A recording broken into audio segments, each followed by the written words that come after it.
Okay, so let's get right into this. For context, I'm a petite, soft-spoken 19-year-old girl and was taking summer classes at community college this summer. One of the classes I had to take was public speaking, which met on every Tuesday and Thursday. This guy, who I still don't even know his name, was immediately one of those kids. You know, angry young man who makes no effort in school and blasts Limp Bizkit as loud as he can. And yes, he really did do this.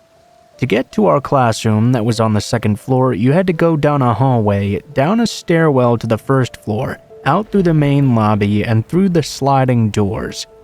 I noticed at one point he had started waiting for me after class and following me all the way down this route to my car. It didn't matter if I pretended to be on the phone, had both earbuds in, kept my head way down, or literally even power walked away from him. He would just wait there for me and always follow me and try to walk with me, even if I would give him bare minimum responses.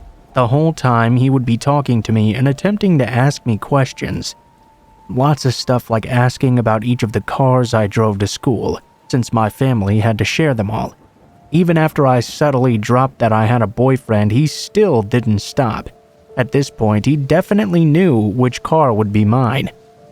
After a while of this happening, I got a very bad feeling suddenly, and told the class professor what this kid had been doing. She immediately took it seriously, thankfully. She notified campus security, and told me to always stay extra after class, so she could walk to my car with me. True to form, as soon as she started doing this, the guy stopped showing up to class altogether, for at least 2 or so weeks. I thought it would be fine and the crisis was now averted. And it was, until one day he showed up to class again. As soon as I saw him enter the room, my heart dropped. During the class, I slipped a note to my professor, telling her he was the kid in the blue shirt.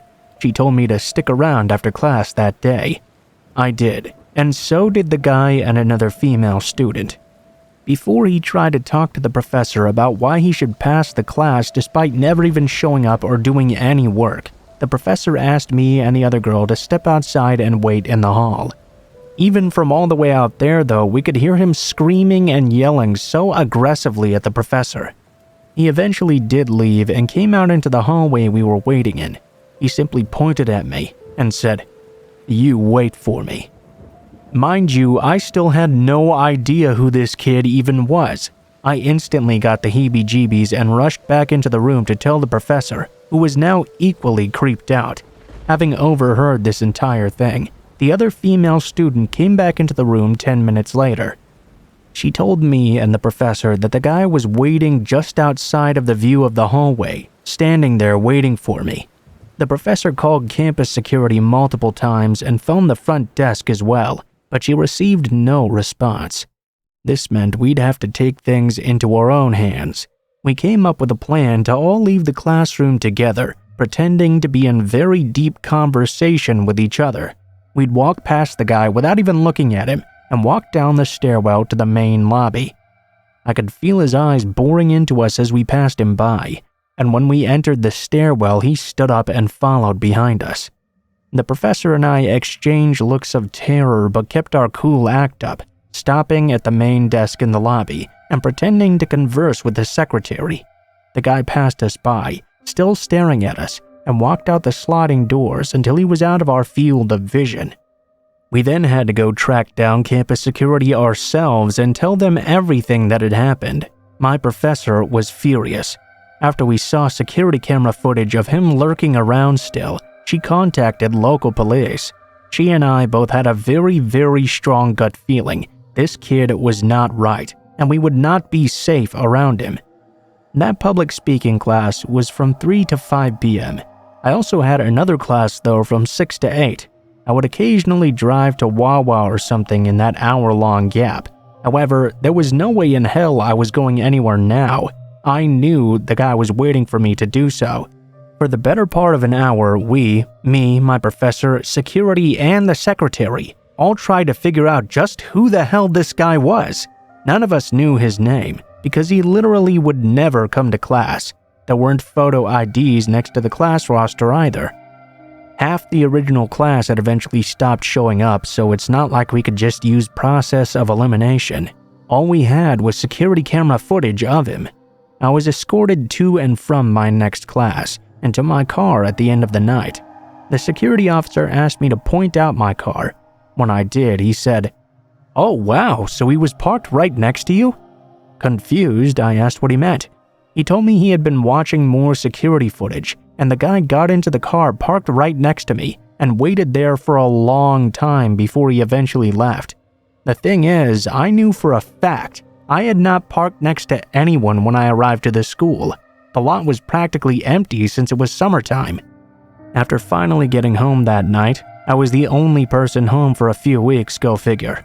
Local police did drive-bys of my home all night and a well check as well.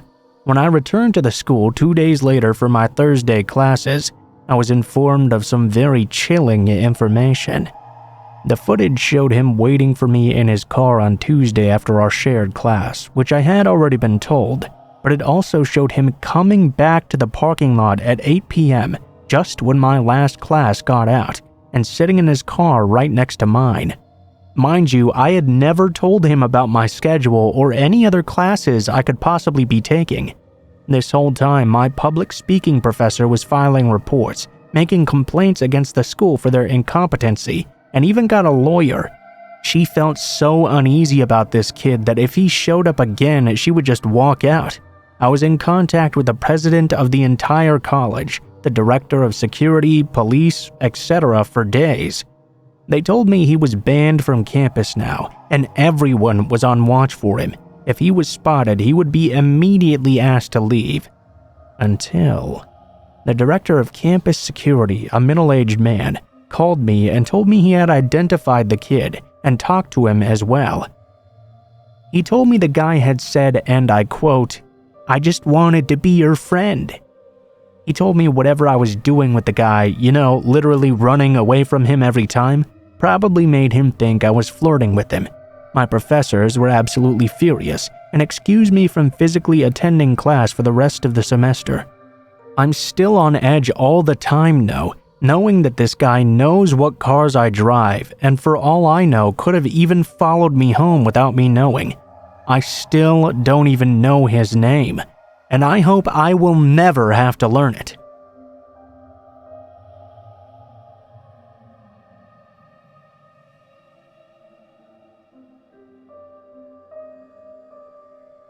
This happened a couple of years ago, when I was a senior in high school living in Southern California. It was later in the evening, sometime between 8 or 8:30, I believe. My mom and I had just gotten home from a long day of driving and visiting family to discover that our cat was now completely out of food. I was tired of being in the car by then, and I didn't really want to go to Petco to get the cat food, but my mom begged me to go with her. Finally, after a bunch of convincing, I caved in and said yes. Looking back now though, I'm extremely grateful that I went, because if I hadn't decided to go with her, I think there's a good chance my mom would have never come home that night. An important detail that I want to mention first is that the windows on the car my mom had were extremely tinted, making it pretty much impossible to see inside. We pull into the parking lot of Petco and I look around. I notice there's only a few other cars there, with one parked a few rows to the back of us. My mom said to wait in the car since she was going in real quick to pick up the food.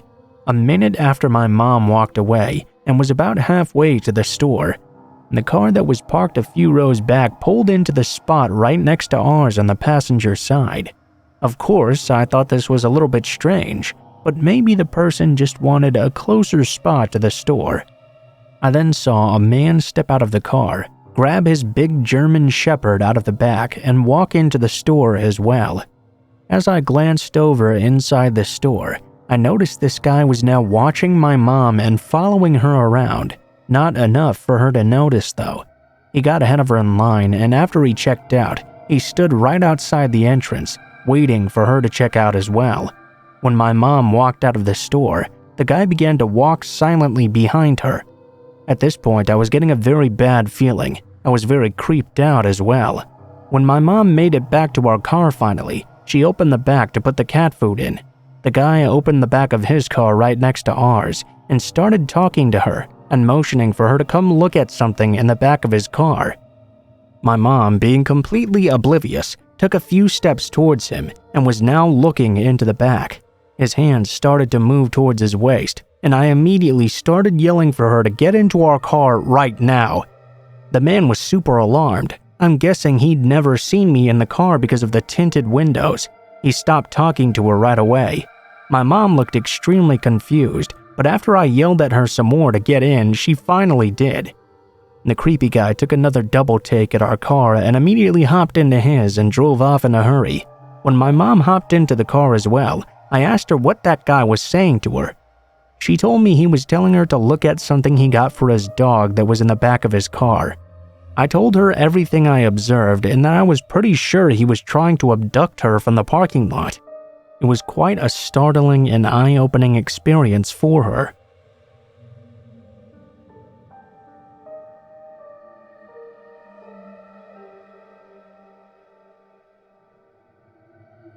I lived in Japan for around 10 months a couple of years back as part of a study abroad program as my placement year for university.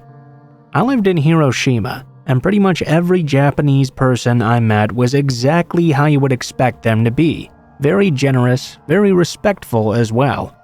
All of them except this one old lady who just so happened to live in the apartment right next to mine. It was about a month after I'd been in Japan. I'm originally from Northern Ireland, so it was quite an adjustment for me to make. When our group of gaijins decided we were going to go to the Saijo Sake Festival. For those who don't know, this is a huge sake, rice wine, drinking festival that from what I now understand everyone goes and gets extremely smashed at. As men of fine taste and culture, we sampled many different kinds of sake from all over Japan and got rode off beyond belief. We all filed onto the train home back to our apartments. I can't remember shit all apart from calling my girlfriend at the time and passing out on my futon. Normal stuff, really. Skipped to 6 a.m. the next morning, though, when my loud as fuck doorbell woke me up. Keep in mind my apartment was extremely small, so the noise reverberated loudly. I checked the time and was confused as all get out, but I assumed it was just my friend from downstairs who wanted to talk about last night or something. I looked through the peephole in my door only to see a police officer standing right there. First thought that goes through my mind is, Taylor, what the fuck have you done when you were drunk last night? At the same time though, I was so sure I'd just fallen asleep right away. I talked to the dude using a translation app. He basically told me there'd been a noise complaint. Strange, considering the fact that all I did was make a single phone call and fall asleep. Anyway, the guy saw how confused I was and kinda saw there must have been a mistake. He left without much trouble. Honestly, I was still a bit drunk and super confused, but the day carried on from then as normal. Next morning, 6 a.m., the doorbell rings once more. I kind of assumed already what it was gonna be this time. What do I see through the peephole when I look? Now there are 2 officers. The same convo went down and I convinced them there really was no noise. I literally walked them through my apartment to show them how I'd fallen asleep watching Netflix.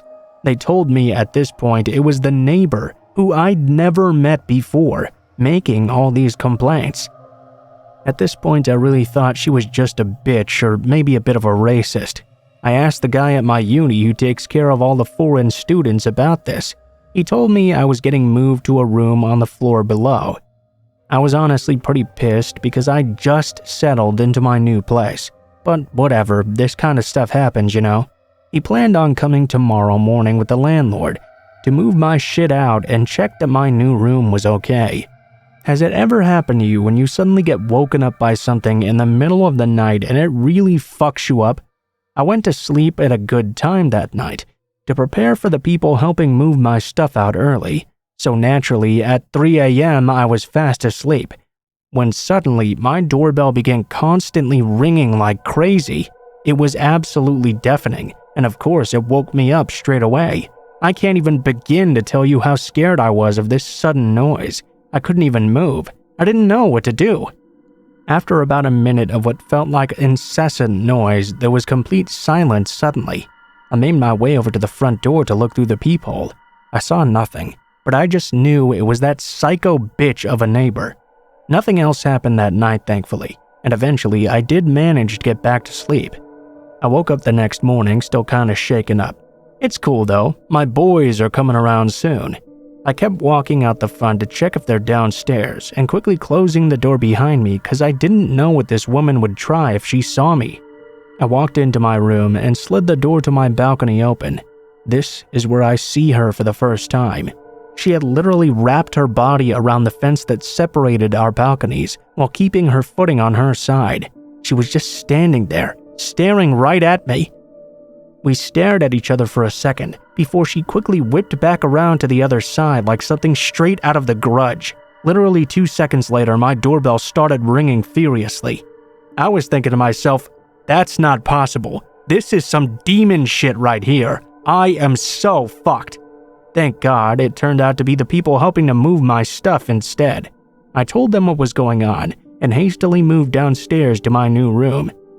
She still shows up outside of my new room every once in a while. Thankfully though, I was mostly able to avoid interaction with her directly from then on out.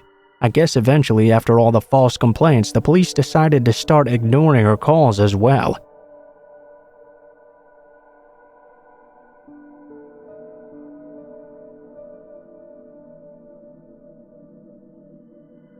This past New Year's Eve, I went away for the night with my 2 best friends and one of their moms as well. I was home for the holidays from college, and my friend Sarah invited me to go to Palm Springs to celebrate New Year's with her mom and our friend Rachel. I didn't really have any other plans, so I decided it would be a good idea to go with them. We went to a really cool city about an hour from where we all live, that was very big on shopping and resorts as well. We planned to have a pretty calm night all in all. Watch the ball drop at a block party thing downtown, have a few drinks at the bar. Since we were on the West Coast, the ball drop was at 9 or so.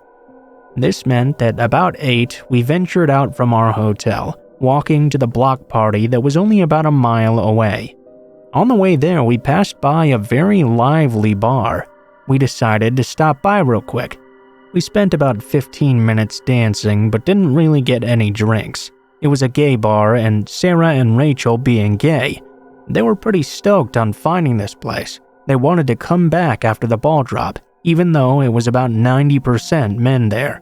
We continued on to the block party, got some dinner, grabbed a glass of champagne. The ball dropped and they had a DJ as well, so we spent about an hour there dancing with everyone. After we got pretty tired of this, we decided to head back to the bar and hang out there until about midnight or so. Once we got there, Sarah's mom paid for a drink for each of us, but left soon after that because she was really tired. It was about 10:30 at this point. Sarah, Rachel, and I are all enjoying our drinks and having a lot of fun dancing. Rachel then tried some of mine since it was one she had never had before. I constantly have my guard up drinking in public, and I felt safe at this bar because it was 90% gay men as well, who I thought would have no interest in me. I went back to the bar to get a second drink, and that's the very last thing I remember. The rest I've gathered from Sarah and Rachel. Almost immediately after grabbing that second drink, I asked Rachel to go to the bathroom with me because I was not feeling well at all, even though I had been completely fine just 10 minutes before this. Once in the bathroom, I collapsed on the floor and became almost unresponsive. Rachel was now extremely worried and somehow dragged my half-lifeless body out to where Sarah was waiting for us. Security, upon seeing my condition, assumed I was wasted and asked us to leave immediately. Sarah and Rachel decided to take me back to the hotel about a half-mile away. By this point, I was completely unconscious though, and there were barely any sounds escaping from my mouth. They saw someone leave the bar at the same time as us and began walking near all 3 of us, but they were too preoccupied with trying to keep my dead-weight, lifeless body off the ground. At one point, I even vomited all over everything, both of them, the sidewalk, etc. The next part of the story we had to get from Sarah, and Rachel doesn't have memory of this either. Still struggling to carry me, the man they saw leave the bar approached them. He was hitting on Rachel, trying to get her to go grab a drink with him. She was very agitated and told him to leave. Her friend needed help right now, obviously. He would not take no for an answer and followed us down the street. A middle-aged woman witnessed this and came up and told the man off, something along the lines of "Stop harassing these young women or I'll call the police." He basically ran away after that. Next, by some miracle, an EMT and his wife enjoying the holiday ran into us as well. He checked me out to make sure something wasn't majorly wrong, and then carried me the rest of the way to my hotel and into the room. My friends could barely even hold up my weight. They thanked the man profusely, and him and his wife left. This is where Rachel's memory suddenly kicks back in. Only 5 minutes later, they got a knock on the door. It's the EMT and his wife again. They'd come by to let us know that a man had followed us into the hotel. They'd just seen him hop over the gate and start making his way directly to our room. My friends called hotel security, but they were unable to find the guy in the end.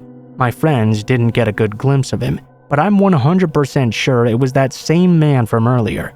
I spent the rest of the night vomiting everything in my body and dry heaving after that. I woke up the next morning in a pile of pillows and blankets on the bathroom floor. My very last memory was at the bar getting that second drink. My friends filled me in on everything that had happened.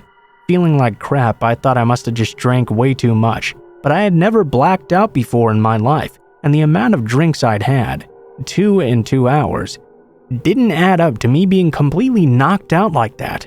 We decided my first drink had to have been drugged, and since Rachel had some of it, it affected her as well somewhat, even though she was still fully functional. I'm sure that man that was talking to Rachel and then followed us back was the one who had slipped something into my drink. To this day, I really don't know how that could have even happened though. I got my drink directly from the bar and never even set it down once. My guess was that it was already in the cup when I received it. Thankfully, I had a really good friend and lots of kind strangers protecting me that night, but it still keeps me up at night, thinking what could have happened under different circumstances.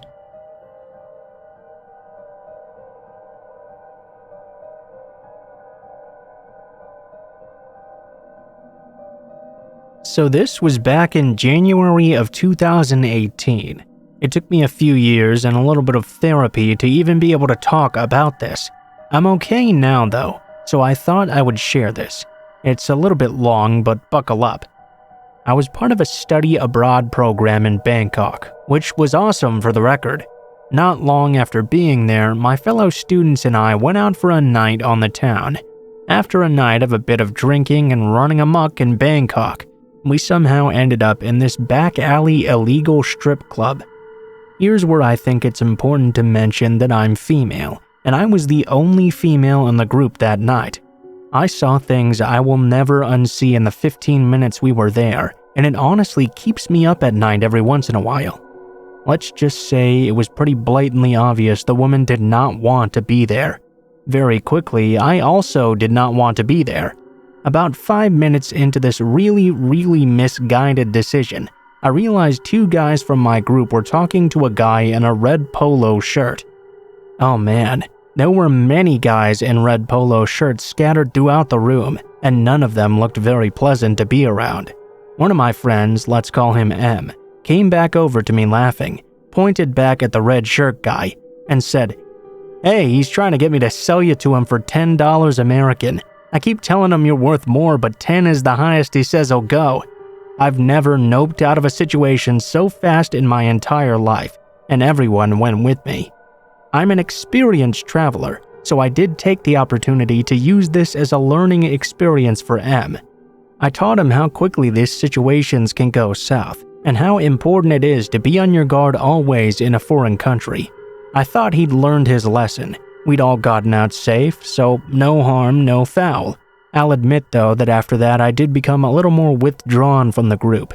Everyone would go out partying every single night. I went to school, occasionally ate out, and did some daytime shopping at the markets, or maybe hung out in a high-end spa near the hotel. For like $20 to $50 American, you can get pampered like a queen. and a broke college kid of course took advantage of that. 2 other girls joined me on my adventures, and we had a pretty great time overall actually. Before we were scheduled to return back to the States, my other classmates, okay, it was all M, finally convinced me to go out for a night on the town with them to some strip. People were eating scorpions on a stick. Some dumb girl from Australia who had joined our group took a hit of some gas they were selling on the street and vomited everywhere, and people were packed elbow to elbow. There was a lot of rave-style lights and music. Big sensory overload. I figured I was with a group of 20 people from the US and Australia. If there was a time to drink and party in a foreign country, this would be it. So the drinking started, and the partying began. With drinking, of course, eventually comes the need for a restroom as well. I told M I was going to find one, and I would be right back. M chose that moment to be a diva though, starting to hammer back drinks and demanding everyone's attention. I must have been gone 10 minutes tops. I come back and everyone is gone. I got the story later that the Aussies left and the rest of my group had to chase down M when he ran off in a drunken display for attention. I walk over to the entrance of this strip where we all dropped off and sit down on a picnic table near all the cabs to wait for my group. An hour goes by, 2 hours, 2.5 hours goes by. It's almost 1 a.m. now. The street is still packed, but I've seen not one single person from my group. I was starting to get a little bit concerned. I realized I had no idea where we were really. The others had been coming to the strip every night, but this was my first time. Fuck. Okay, experienced traveler time. I didn't have the address to the hotel written down in English or in Thai, and I don't speak Thai either. Luckily, I hadn't had a drink in 2.5 hours, so I was getting pretty sober at this point. I had been there long enough to know that taking a tuk-tuk, those open wheelie cab things, were much cheaper than taking an actual cab.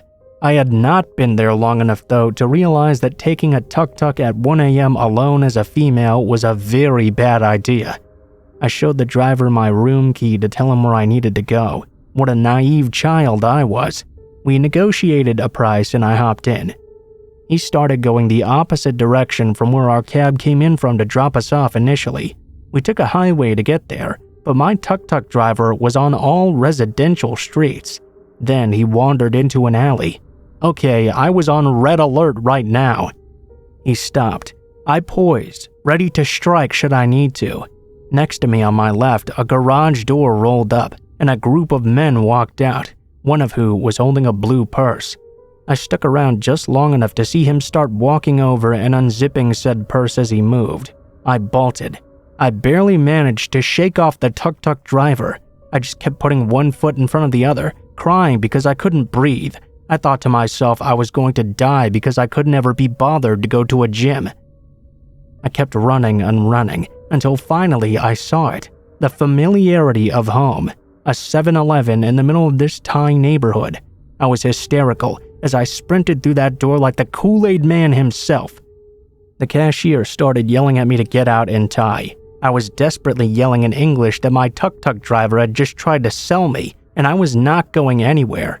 We go at it for a minute or two of me begging him to help me, when this tiny little 4-foot elderly Thai woman came up to me with an equally tiny grocery cart full of 2-liter bottles of Pepsi. She took my hand and my room key. She never said a single word to me, not one. She led me outside, hailed a cab, and had a solid 60-second conversation with the driver, then pushed me into the back seat. The scariest part of my entire night, though, was that 15-minute cab ride back to my hotel. I couldn't possibly know if that little Thai woman had just helped me or sold me out to the highest bidder.